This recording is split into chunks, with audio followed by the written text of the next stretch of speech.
ಚೇಳೂರು ತಾಲೂಕಿನ ಹೊಸಹುಡ್ಡಿಯ ಗ್ರಾಮದಲ್ಲಿ ಕೃಷಿ ವಿಜ್ಞಾನಿಯಾಗಿ ಹರೀಶ್ ತಮ್ಮ ಊರಿಗೆ ಹೆಸರು ತಂದಿರುವ ಕಾರಣ ಗಣ್ಯರಿಂದ ಸನ್ಮಾನಿಸಲಾಯಿತು.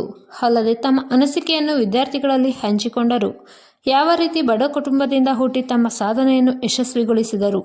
ಅಲ್ಲದೆ ತಮ್ಮ ಜಿಲ್ಲೆಗೆ ಸ್ಫೂರ್ತಿ ಕಲ್ಪಿಸಿಕೊಟ್ಟು ತಮ್ಮ ಗ್ರಾಮದಲ್ಲಿ ಗಣ್ಯರು ತಮ್ಮ ಸಾಧನೆಗೆ ವಂದನೆಯನ್ನು ಅರ್ಪಿಸಿ ಸನ್ಮಾನಿಸಲಾಯಿತು.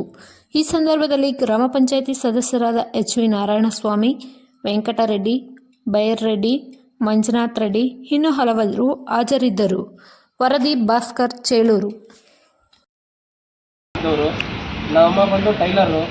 ನನಗೆ ನೆನಪಿರೋ ಪ್ರಕಾರ ದಿನಕ್ಕೊಂದು 5 ರೂಪಾಯಿ ಅಷ್ಟು ಕೂಲಿ ಸಂಪಾದನೆ ಮಾಡ್ತಿದ್ದವರು.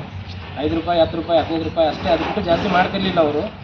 ಸೊ ನನ್ನನ್ನು 1ನೇ ಕ್ಲಾಸ್ಗೆ ನನ್ನ ಬಡತನದಿಂದ ಅಟ್ಲೀಸ್ಟ್ ಅಂದರೆ ನಮ್ಮಪ್ಪ ಅವರೊಂದು ಇಂಗ್ಲೀಷ್ ಮೀಡಿಯಮ್ ಓದಿಸ್ಬೇಕಂತ ಆಸೆ ಇತ್ತು. ಸೊ ನನ್ನನ್ನು 1ನೇ ಕ್ಲಾಸ್ಗೆ ಹಾಸ್ಟೆಲ್ಗೆ ಸೇರಿಸ್ಬಿಟ್ರು. ಅದು ಇಲ್ಲಿಂದ 70-80 ಕಿಲೋಮೀಟ್ರ್ ದೂರ, ಶ್ರೀನಿವಾಸಪುರದಲ್ಲಿ. 6 ತಿಂಗಳಾದರೂ ಮನೆಗೆ ಬರ್ತಿರ್ಲಿಲ್ಲ.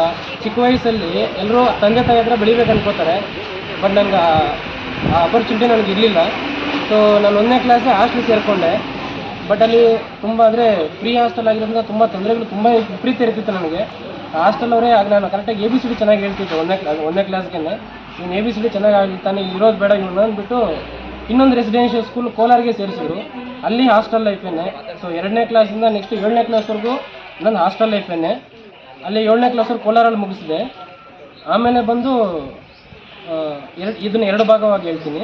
ಆಮೇಲೆ ಬಂದು ಚಿಕ್ಕಬಳ್ಳಾಪುರ ಪಂಚಗಿರಿ ಪ್ರಾಕ್ಟೀಸಿಂಗ್ ಹೈಸ್ಕೂಲ್ ಅಂತೇಳಿ ಅಲ್ಲಿ ಜಾಯ್ನ್ ಆಗಿದೆ SLCಗೆ.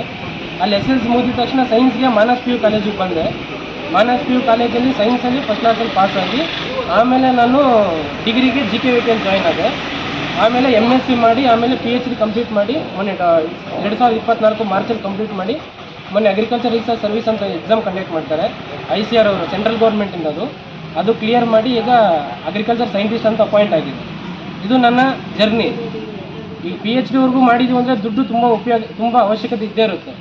ಇದ್ರ ಬಗ್ಗೆ ನಾನು ಒಂಚೂರು ಹೇಳಬೇಕು ಅಂತಂದರೆ, ನಮ್ಮಪ್ಪ ನಮ್ಮವ್ರ ಪರಿಸ್ಥಿತಿ ನಿಮ್ಗೆ ಹೇಳಿದೆ. ಸಂತೆಯಲ್ಲಿ ವ್ಯಾಪಾರ ಮಾಡಿಕೊಂಡು ಎಷ್ಟು ಸಂಪಾದನೆ ಮಾಡಿ ಮಕ್ಕಳನ್ನ ಎಲ್ಲರಿಗೂ ಓದಿಸ್ಬಾರ್ದು ಅನ್ನೋದು ನಿಮ್ಮ ಊಹೆಗೆ ಬಿಡ್ತೀನಿ.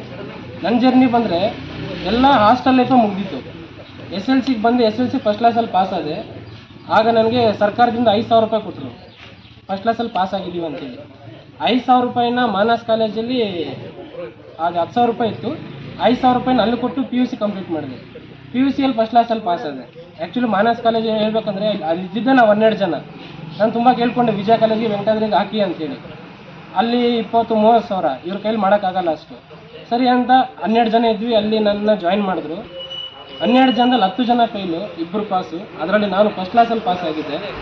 ಸೊ ಅದರಲ್ಲಿ ಪಾಸ್ ಆಗಿದ್ದಕ್ಕೆ ನನಗೆ 20,000 ಮತ್ತು ಗೌರ್ಮೆಂಟ್ ಕಡೆಯಿಂದ 20,000 ಮತ್ತು ಪ್ರೋತ್ಸಾಹಧನ ಬಂತು. ಅದನ್ನು ತಗೊಂಡೋಗಿ ಮತ್ತೆ BS ಅಗ್ರಿಕಲ್ಚರ್ಗೆ CET ಮುಖಾಂತರ ಹೋಗಿ BS ಅಗ್ರಿಕಲ್ಚರ್ ಜಾಯ್ನ್ ಆಗಿದ್ದು.